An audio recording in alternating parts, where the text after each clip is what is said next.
guys, welcome back to my channel. This is Pauline. Another day, another vlog, guys.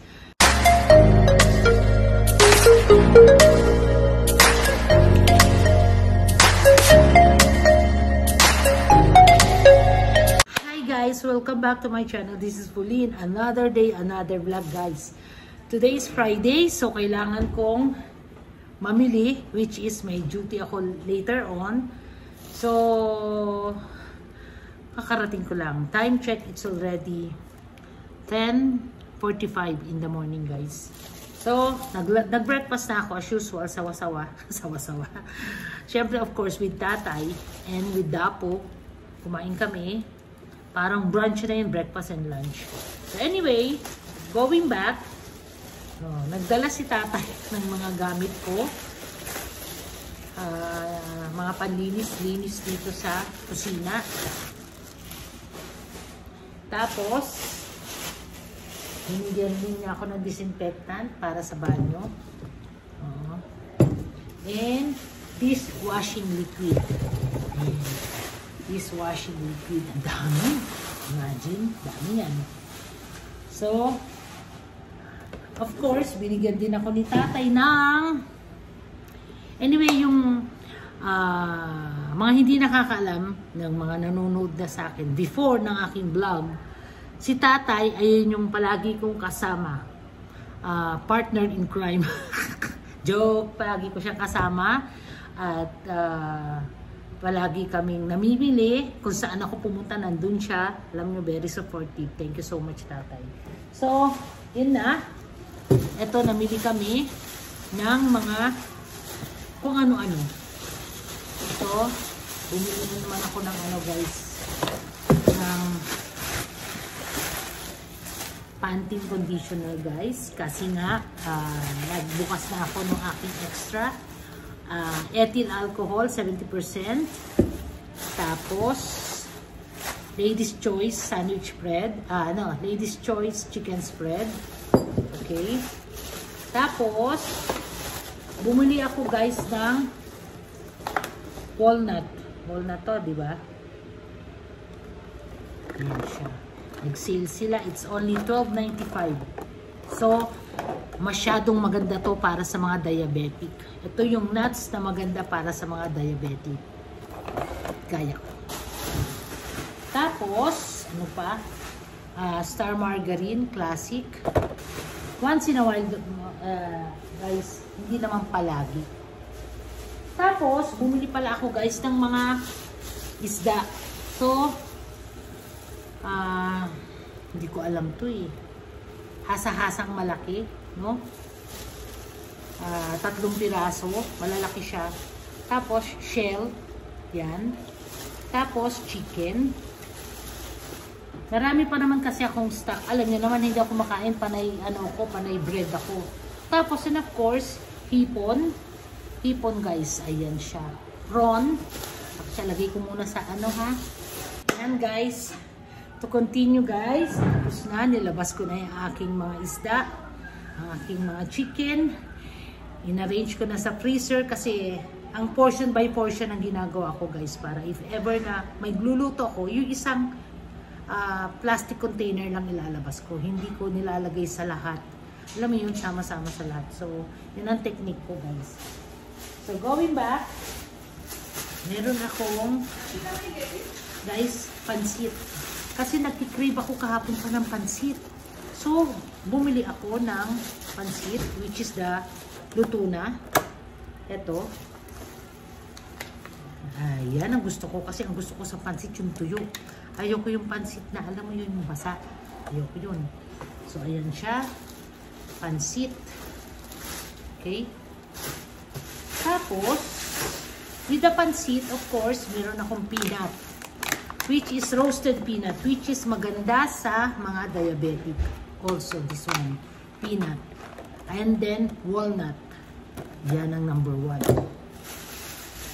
Alam mo, nung nagkaroon ako ng sugar, para lalo yatang napamahal yung aking gastusin. Totoo, hindi ako nagbibiro. Ito, siopaw, which is bawal sa akin. Today is cheat day. So, kakain ako in moderation. Hindi naman lahat-lahat, no? So, half lang yan. The other half, itatabi ko yan. Ilagay ko sa freezer para i-reheat ko na lang. Which is ito rin, asado, hindi ko alam, asadong tinapay na, ay may asado sa loob ng bread. Hindi ko alam kung anong pangalan yan. Tapos, ito na. Ito. Bumili ako ng oil kasi nga yung oil ko, nabuksan ko na yung aking bagong oil. Alam niyo naman ako, once na nabuksan ko ang isang bagay, kailangan kong palitan. Yan, agad-agad. Tuna flakes, Century tuna flakes, guys. Aking, ang tawag doon, oyster sauce na bago. Aking low-fat milk, fresh milk, low-fat. Kailangan ko yan. Kailan ba expiry dito? 26 pa. So next year pa, January 2026. Within 3 days, ubus ko na to eh. Sinasama ko kasi sa akin, sinasama ko siya sa oatmeal. Quaker Oats. Yan. Tapos another Century tuna. Century tuna flakes. Ayan siya. Okay. Tapos, ito mga, ano na siya guys, mga gulay na. Gulay. Ay, hindi naman gulay, no? Apple. Bumili ako ng apple, which is 8. Yesterday, nakapabili rin ako. Kasi nga, ito ang pinaka the best fruits na marirecommend ako sa mga diabetic na tulad ko. Apple, guys. Na, hindi naman actually diabetic, no? Nasabi rin natin kasi nag-reach ako talaga sa mataas. Umabot na ako talaga sa mataas. Tapos, the same time na maintain ko na ngayon kasi nga sa diet at saka exercise. Number 1 yan guys, diet and exercise. So every portion ng pagkain, pinuportion ko ang aking mga kinakain. By meal, so ito lang. Ang technique ko ganito guys, kaya bumalik sa dati yung aking sugar. Kumakain ako ng rice once a day lang. Pero half ng half lang. So yung 1 cup, which is yung cup ng rice cooker, yung cup siya na plastic. So half lang, isa nun, kalahati lang nakakainin ko pag naluto. And the rest, itatabi ko sa refrigerator. At saka isa ka pang technique guys. Once na nagluto ka ng rice, yung rice mo, mainit. So, palamigin mo muna siya. Pagkapalamig mo dun sa rice mo, that's the time na ilalagay mo sa refrigerator. For 2 to 4 or 6 or 24 hours dun, walang problema. Basta may cooling effect na lumamig na siya. So 2, 4, and 24 hours, walang problema. Nandun lang siya sa ref. Tapos, pagkatapos nun, that's the time, pag gusto mo na kumain, i-reheat mo, walang problema. Ang glycemic index niya is mababa. Not like, pag kumain ka, brown rice kasi ako eh. So, much better kung brown rice. Pero yung mga hindi makatiis sa brown rice, gusto nila ng white rice, ganun ang technique guys. Papalamig muna sandali, at the same time, pagka lumamig na siya, lalagay mo sa ref, magstay siya sa ref ng 2 to 4 hours, or sometimes 24 hours, walang problema. Doon siya sa ref. Tapos, pag kailangan mo na, reheat mo, yun ang kainin mo, safe yun guys. 100%. Kasi nasubukan ko na, bumaba ang aking sugar.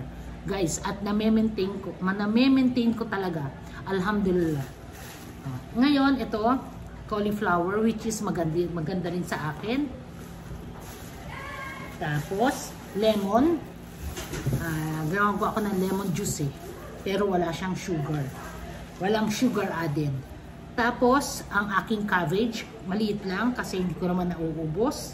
Ayan lang siya. Sinasahog ko lang sa mga, alam mo kasi, sabi ko nga sa inyo, every tanghali lang ako, every afternoon lang ako nag-rice. So, morning, wala akong rice, bread lang. In the evening, wala din. As in, wala na akong kinakain. So, minsan, kumakain ako ng brown bread. Brown bread lang and yogurt. Yun lang, guys. Tapos, onion. Minsan ang onion, guys, pinapapak ko. Daming benefits nito. Health benefits tong onion. Lalo na pag-grow onion. Yan. Marami akong natutunan eh. Dahil sa sakit ko. Tapos, ito. Meron din. Bumili ako ng eggplant, which is okay din sa aking mababa din ang glycemic index niya. Tapos, ang aking cucumber, lahat talaga ano siya guys, healthy living ako guys, healthy living, kasi gusto ko pa mabuhay ng mahaba. Alam niyo yan, sinasabi ko sa inyo, hindi tayo habang buhay nandito. Ayan, magle-leksyon na naman ako, hindi tayo habang buhay din. So at the same time, dapat ingatan din natin ang ating sarili, kasi nga ito ang ating puhunan, diba guys, puhunan natin yan. Tapos carrots. Tapos ang aking, of course, hindi yan mawawala guys, ang ampalaya. Bitter melon. Ayan siya. Ampalaya. And ginger. Ayan. Minsan nalagay ko sa tea. And of course, the kamote. Sweet potato guys. Siguro nagtataka kayo, ang patatas bawal, di ba? So ang patatas, mataas ang glycemic index niya. Correct me if I'm wrong, siguro mga 64 o 50 plus ang kanyang glycemic index. Ito, sweet potato, rich in fiber siya, pero hindi ganun kataas sa potato ang kanyang glycemic index. Basta, pag kumain ka nito, sasabayan mo ng rich in protein. Yan ang number 1, rich in protein guys. Para hindi siya, hindi tumaas iyong glycemic index. Tama ba ako? Oo. Tapos, ito na. Nag-research kasi ako ng pwede sa aking pasta. So, ang best pasta sa akin, Treva ba to? Ayan. Ano ko, kasi yan ang nabasa ko. Sabi ko nga sa inyo. Tapos, meron din akong black olives. Ayan. Hindi yan mawawala sa akin ngayon, black olives guys. Ayan. Tapos, ang aking patis, which is hindi mabuti, kailangan ko kasi nga sa aking mga sauce. And my olive oil. Ayan. So, yan na lahat ang aking napamili guys. At sana maging maganda ang kakalabasan ng aking journey sa aking pagkain, sa aking pagkakaroon ng aking diabetes.